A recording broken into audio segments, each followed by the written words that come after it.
Well,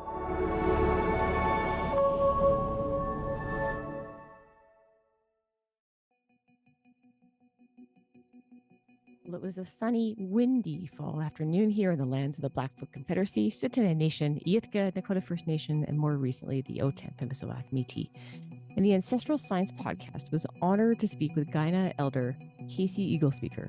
We learned about teepee mathematics, the ingenuity of using the wind to anchor the teepee, which is very important in southern Alberta, the teachings behind each teepee pole, protocols and humility, waterproofing with smoke, the original convection heating, and tradish air conditioning. Oh, guess how many hides it takes to piece together a teepee canvas? I know, you're going to have to tune in to find out. So, and thanks to the Oscapios, the helpers that day, and that ladybug friend that we also made. So, without further ado, Casey Eaglespeaker. Welcome to the Ancestral Science Podcast, Casey. Okay. Let's start. If you want to introduce yourself. Okay. This one go with Jimmy with that. Nichikano get 6 yakwan. You are on the ancestral lands of the Blackfoot Confederation. Like I said, I'm a member of the Kainai Nation. I'm known as Sorrel Horse. To understand how we work with nature, every force of it, and how it sustains life, and how it protects a family, protects a nation of people, all people. So that's what we're looking at doing, and saying, looking at the teepee and saying, as I said before, the main 2 poles in the front, those are our grandparents. Mm-hmm. Grandfather on the north, grandmother on the south. The other 2 main poles is our fathers on the north and our mothers on the south. Every pole symbolizes the journey of a young person's life, from infancy to a young child, to a young person, to a young adult, and finally a mature adult. A teepee symbolizes everything we do. Those buttons, the beliefs and values of that family, is what we follow. And in some cases, when we see that, we realize, what are the beliefs and values of the family? Each family has their own beliefs and values about their family. In the past, the dwelling symbolized that circle is that there's no beginning and no end. Life is in a constant journey, constant cycle through your whole journey until it's time to go home. And the poles are always important because, like I said, it depends on the size of teepees, the number of poles to give it that solid foundation. Too many poles, it would not allow us to work with nature, the wind force. Too little poles would weaken the strength of the teepee. Like on this one, there's 15 poles, I think, what we have for this teepee. It's a 14-footer, so which is sufficient.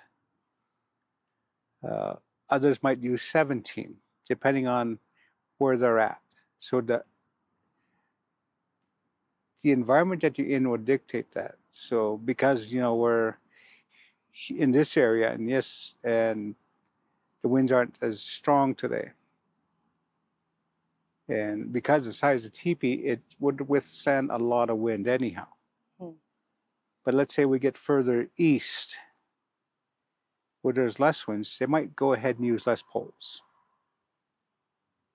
You might go a little bit further south, say down to Kainai Nation, where the winds are, but where it's very harsh, you might use the 17. I think that's a great example of, that this is kind of an apprenticeship. This is relational science. It is we're learning from Casey, who has deep connections with these teachings and with this land, and understanding what do we need, how do we put up this teepee with the weather and the connections of these lands, right? Very different. And it's also saying, like, we put this up in the wind. We did. And so you learn that the conditions are, you work with it. Mm-hmm. So even how we laid the teepee out, and we didn't put the fold of the teepee towards the wind and put it away from the wind. Otherwise, we would have to struggle with that one half of it flopping up in the air all the time. So So you look at that and saying, okay, which way is the wind coming? But you always try to maintain Blackfoot style where those front door poles are. As you've seen what we did, we lift the poles to pull the canvas out. Because if I told you guys to move it, it meant somebody was going to step on it. Mm-hmm. So we move that. So, and then looking at that, okay, so what do? We work like nature. You got the 4 men on there moving at the same time to adjust that to the east. The mistake we made is one moved too early, which threw everything off. It doesn't take much. You know, it might only been a half a, you know, not even a, you know, maybe about 4 or 5 inches, but 4 or 5 inches makes a huge difference. Mm-hmm. So, and some will, right where the teepee's going to go is where they'll have that, and then pull the canvas, and that's where they'll set it and stand it up, right where the poles are, which we could have done.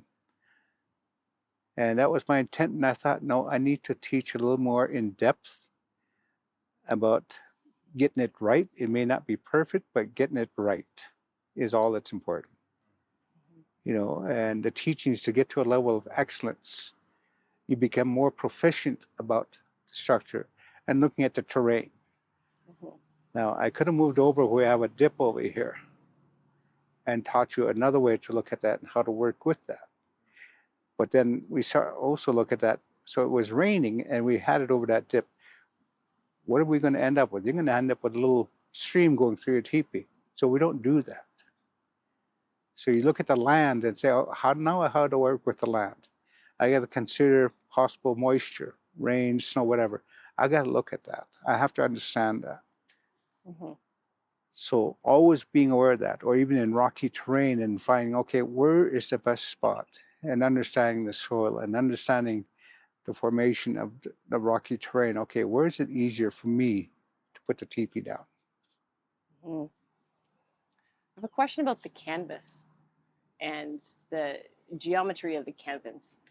So you were saying, so originally the canvas was made out of not canvas, hides, yeah, of it was hides. all hides, yeah, and it was, yeah, and they normally they measured it, you know, how many feet.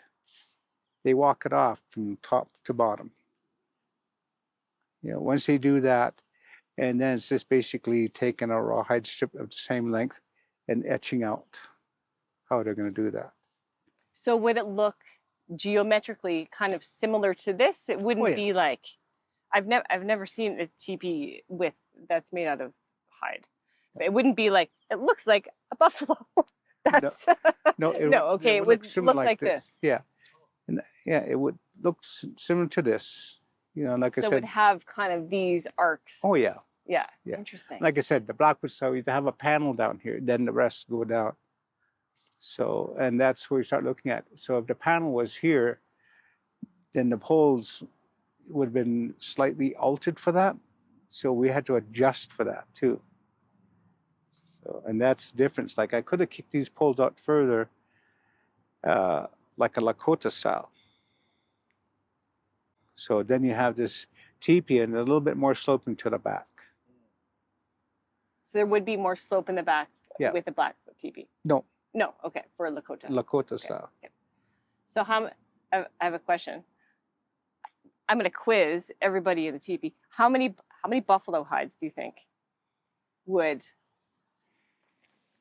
you need to make a mature teepee? buffalo. A mature, like a big, mature buffalo. How many? Yeah. Sure. What do you think? What do you think? 7? Alex, what do you think? 20. I feel like 15. 15? 10. Casey? Yeah. Yeah. You're more on target with 7. Between 7 to 8. Doesn't seem like that many, right? A 20 hides would be a massive teepee. You got to remember how big the buffalo hides are. Yeah, that's true. And if you think about the hide I have at the house, how many of those do you think would cover this? Probably about 7. Possibly 8. I was thinking about and I'd love to learn how to more make a canvas because it's fascinating to me because you're thinking of a buffalo, an animal, is 3D, And then you take the hide, so it goes from 3D to 2D to 3D. That's elastic geometry. But I think it's that knowledge is I can't. Yeah. That's some deep math right there. Yeah. Because once they're all done, you'd know it's buffalo hide just by the thickness. It'd be really thick. Oh yeah, buffalo hide is thicker than the others. Yeah. You could use moose hide or elk hide for the same purpose. But mostly buffalo. Yeah. Well, the moose is done too. I mean, a lot of northern people use moose because it's more prevalent there to get. Is there a difference in the anything else with the different hides? Would it be like more like warmer with the buffalo hide? Would it be? Well, it is warmer with the buffalo hide. So the buffalo hide was very much, was in use, prevalent use, simply because we had an abundance of buffalo back then. That makes sense. You got 30 million buffalo that migrate through here all the time. So their hide being a lot thicker. And because we honored the buffalo, we also used the buffalo to protect us. Hmm. And you were talking about using the smoke to help with the waterproofing. Yeah, so is there anything when else? I talk about the umbilical cord is that, that helped. And there are some who would have an extra cord up there wrapped and bringing that down along with the poles down the side and dragging it out the back. So when it's doing that, you don't touch that. Otherwise, you'll disrupt the flow and have it dripping down. So like we say in the rain, you don't go touching the canvas. Don't touch the canvas during the rain. Because you'll create a stream. It'll penetrate through. And with the smoke up there, that also helps with waterproofing the top.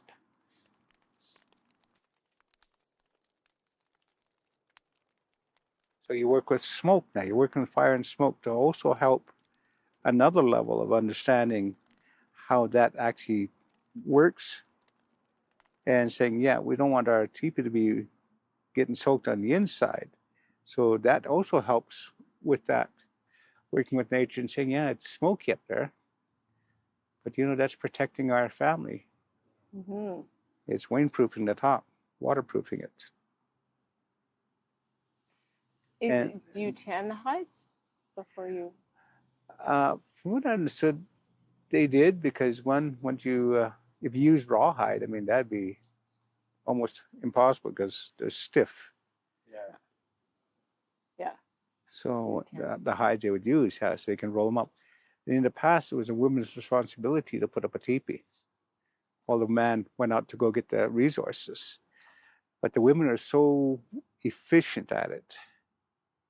And there's documented proof. Even say the one I read about was the Nez Perce, where the guy was actually hunting it, looking for them, Chief Joseph. And one of their scouts had spotted him and went back to notify. Well, he was noticed. And he said he was only gone a few minutes. And when he came back, there wasn't a trace of anything. Wow. The women had already taken the camp down and they were already gone and covered their trail. And they've been watched where women can actually put up a whole camp in less than a half hour. Every team, they helped each other. Wow. That's how efficient they were. Amazing. So it was a woman's responsibility to put them up while the men got the resources, gathering what was needed for the camp. So today we kind of we don't do that. I mean, men put up teepees, but it's also women to put in the liners. And that's to help to maintain the warmth of the home. It's also a way of bringing that convection, we call convection heating. I call it that. Because with the liners in and you feel the breeze come in here, the liner is going to force it up, and actually already feel a little bit going upward. So it's going to help it come down, up, and the natural tendency for cold air is to come down. So when you got a fire here, it doesn't have to be big. It's going to trap it at the heights of the liners, and that's where all the warmth is going to be. And because that natural force, because not all of it's going to come down, most of it will, and the rest, and the spiraling of the poles will create a vacuum to suck that smoke out. And it's always clockwise. Yeah, always clockwise. Teepees are always clockwise. Is there a connection with that with the winds? Is it like the directions of the winds, Well, like the north and the? If you take a look at how we follow the sun, so everything we do is always in clockwise formation. So this done that. But because what that does, it also catches the wind and forces that wind to go clockwise up there, which creates a vacuum. Again, working with the wind. Yeah, you're working with that. But it's like a tornado when it's spinning, although it goes counterclockwise, but it's actually sucking things up. We're doing the same thing, but only in a clockwise formation and still drawing the smoke out.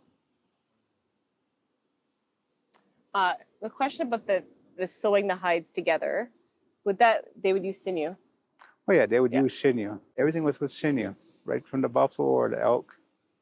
And it was important that they knew what they needed to do, and the needles were made from the hides. Yeah. Obsidian was their tool for cutting. Sinew is fascinating. It's so strong, right? And then it's waterproof. Yep. And it expands when it gets wet as well, right? Yep. So it makes it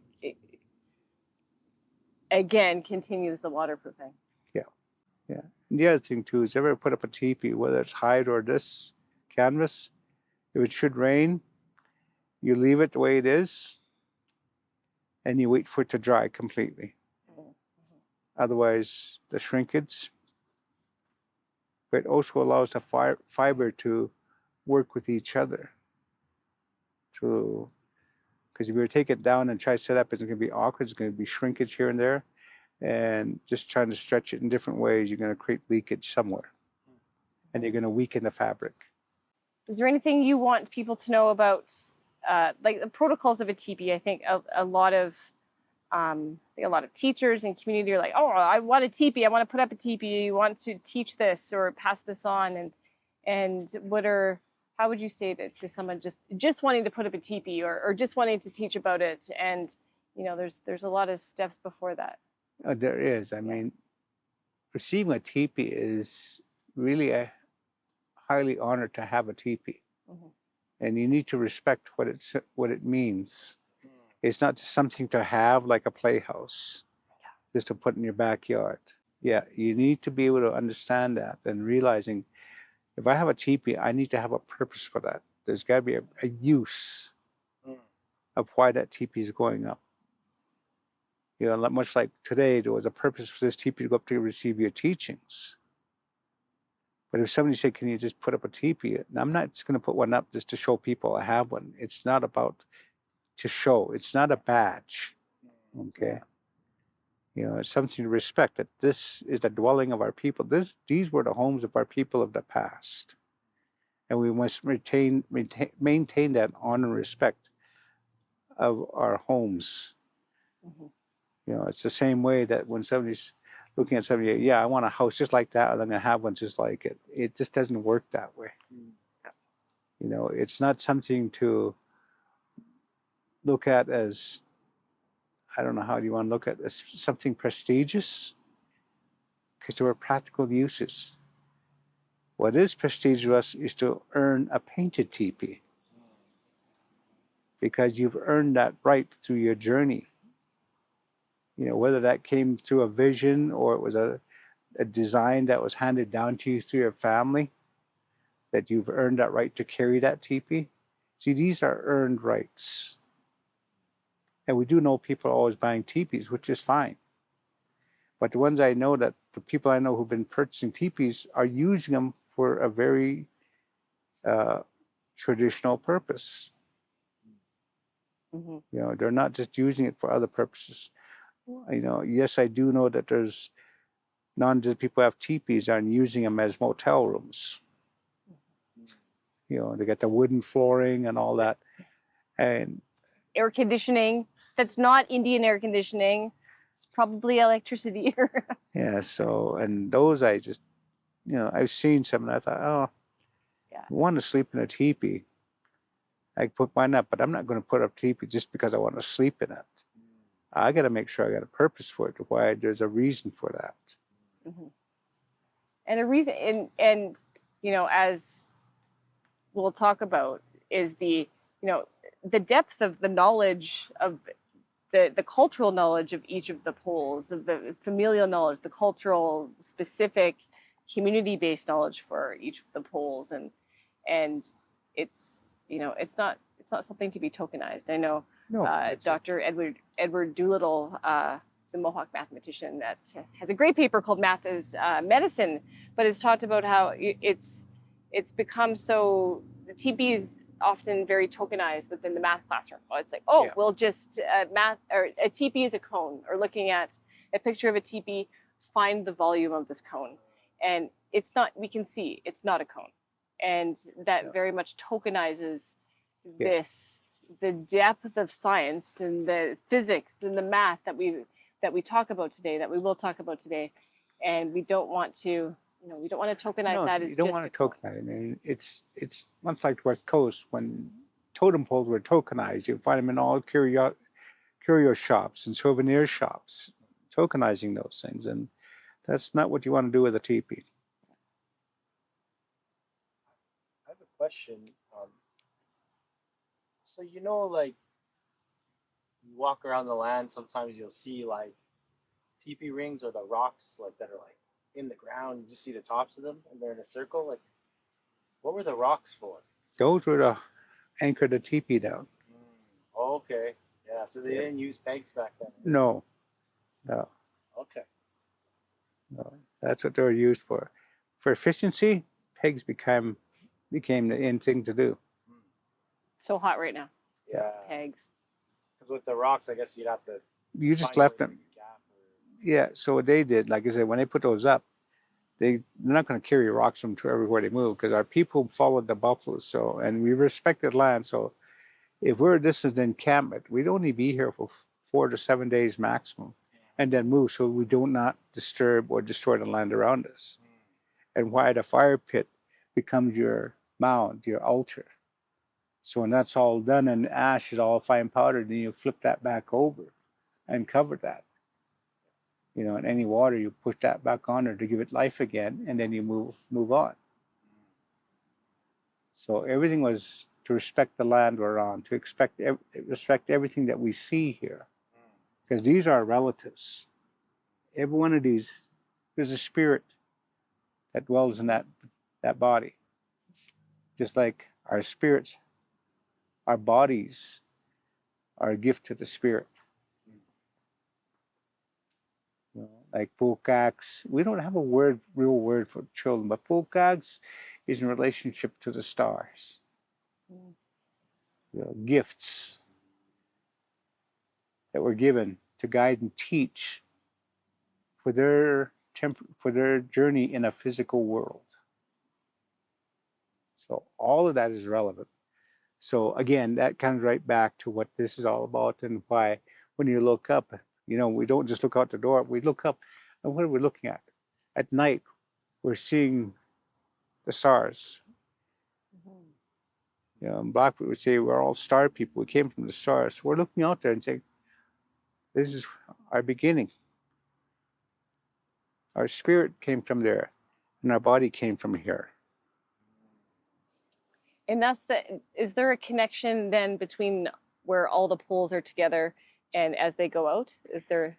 Not necessarily. I mean, we're using those to make it more aerodynamic and to work with the wind. But we're opening up and seeing, we're not opening, just allowing us to have the opportunity to see life begin as the sun rises, but we're also at night, we're observing and remembering our story of where we come from. You know, I've heard people say like that we're star people. We never really found. Maybe I just got to keep asking, but like searching what that means, because like when I'm reading like Napi creation stories, like came from the mud, it sounds really Christian. But I hear that star people, and that I haven't made the connection yet for like. Well, when you think about star people, I mean, we're placed here to have a temporary journey in a physical world.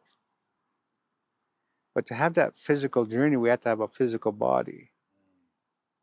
So what we understand is that the earth gave us our physical body.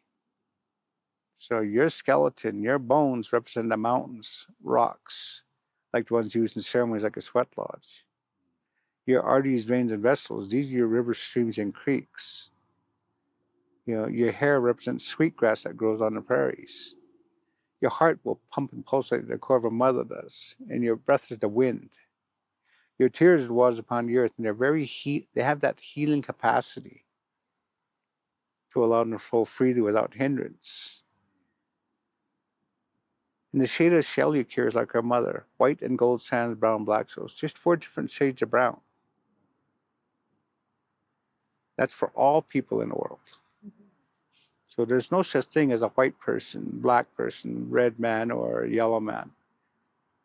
That's what human beings manifested, that ideation that there was a difference where we label people as you're black, you're white, you're red, you're yellow. It's not that way. But to remind us our first and true identity is that we're all human beings. And the teepee binds that for us too, that we're all human beings. That everything we have, our dwellings are always in circular motion. Our ceremonies are done in circles. The sweat lodge is a circular thing. Always in the clockwise formation because of the cycle of life. Everything we do is in relation to that. But there is evidence. When you look at the ancient hieroglyphics of indigenous people, where you have these alien spacecrafts are etched thousands of years old. It's a part of us. So we say, yes, when the time comes for us to go back home, it's our spirit. The body will go back home to where it came from, back to the earth. That's why the Milky Way, as we call Makuisoko, the Wolf's Trail, the story of that. And the wolves and how the wolves taught the people what animals to use for food source, what roots and berries, how to find the water. When it was a time of starvation, and taught the people. And then transformed themselves back up and went back to the stars of being wolves. So that relation to the wolves becomes a part of that. So part of our journey is walking on the wolf's trail with our ancestors. Is that also a connection of we are stardust? Is that similar? Yeah, similar to stardust. I mean, that's something like book acts when you say that. Mm-hmm. Cool. And it's the time of seeing the wolf eyes and the wolf trail. Yep. So. Yeah, and the thing about a teepee too, it allows us to realize that we're all equal. Yeah. That every voice matters. It doesn't matter how young or how old you are, you all have equal voice. That's another part of that teaching that we have, that no, you're all important. You've been given the gift of life. So in this circle, that's to be respected. And needs to be respected, not only in the circle, but out there as well. Mm-hmm. Well, with that, I'm so grateful. You're welcome. Talking about the first conversation we had many, many years ago, Casey. So I'm grateful for this conversation and this gift to share with you. Yourself and the knowledge and your time and the helpers, for everyone. Thank you for being here and for all the teachings that this teepee has gifted us today. So I'm grateful. My honor. Hi. Thank you. Now we have the fun of taking it down. Now we get to take it down. Easier taking it down than it is putting up. Okay.